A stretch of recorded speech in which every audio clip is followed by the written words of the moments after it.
Today we have a movie review of the animated family comedy The Bad Guys 2, directed by Pierre Perifel, say that 3 times fast, presuming I said it right of course, and co-directed by JP Sands, starring Sam Rockwell, Mark Moron, Craig Robinson and Anthony Ramos. So let's give you the plot. After going straight, the bad guys are framed for a high-tech heist by a mysterious villain called the Chameleon.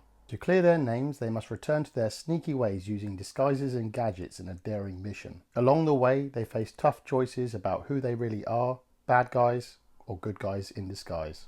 Excitement level, to be honest, is quite low because I'd never even heard of this film before. I saw the trailer for Bad Guys 2 only a couple of weeks ago, watched it, thought, yeah, that looks pretty good.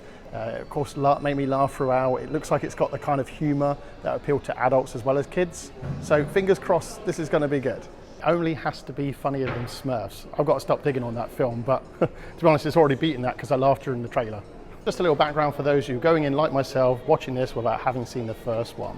The first one was, of course, a commercial and critical success, and it was loosely based on an Australian graphic novel by the same name. So just before we go into the movie, let's have a look and see if there's any Bad Guys 2 merch. And I can see some right here. Bad Guys 2 popcorn bucket, very large bucket. To be honest, I liken one of the other ones, I think it was a Fantastic Four one, to a bit of a waste paper bin. This would look perfect as that. You know, if you've got a popcorn bucket and you're sick of using it for popcorn, using it as a waste paper bin like this, it's not a bad shout.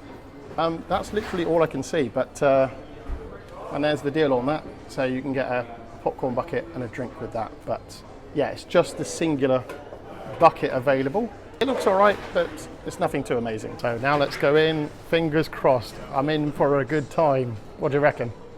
So today I'm in screen free, so I'll let you know my thoughts after the movie. Okay, so just come out of the film, so let's go over the highlights and the hang-ups. So first of all, the highlights. It kicks off with high energy, a quarter-sec action sequence, which is set 5 years before current events. And what a clever way to reintroduce all the characters. As someone who hadn't seen the first film, I really did appreciate that. It's nice that you get a sense of who these characters are, what they're all about, and it's all done through some thrilling sequences. The action in Bad Guys 2 is wild in the best possible way. Think Looney Tunes mixed with Ocean's 11. Found it smart, frantic, funny, and it never overstays its welcome. Visually, this movie looks awesome. The animation's got that classic DreamWorks style, like Shrek and Kung Fu Panda, and it mixes it with the graphic novel's flair. And every now and then they dial it up with some full-on Japanese-style anime. It's brilliant. Seriously, when the characters fly into rage mode, the screen just lights up with style. The standout scene for me is probably the opening chase scene, and the space scene at the end did look really, really good. I actually laughed a lot in this film, and what's nice is it works on 2 levels, so the kids will appreciate like the slapstick and the toilet humour, but the adults, it's so much more layered in. It's definitely one of those films kids will watch years later and go, hang on, I didn't catch that. One of my favourite moments, which actually was also in the trailer, is when Mr. Wolf goes for a job interview at a bank, and then like midway through the interview, he realises, hang on, this is the exact bank I robbed. The voice cast was exceptional. Sam Rockwell as Mr. Wolf absolutely nailed it, giving you his sort of clever, funny, charming, and always one step ahead of everybody else. But honestly, every cast member deserves credit. It made every character distinctive and very memorable.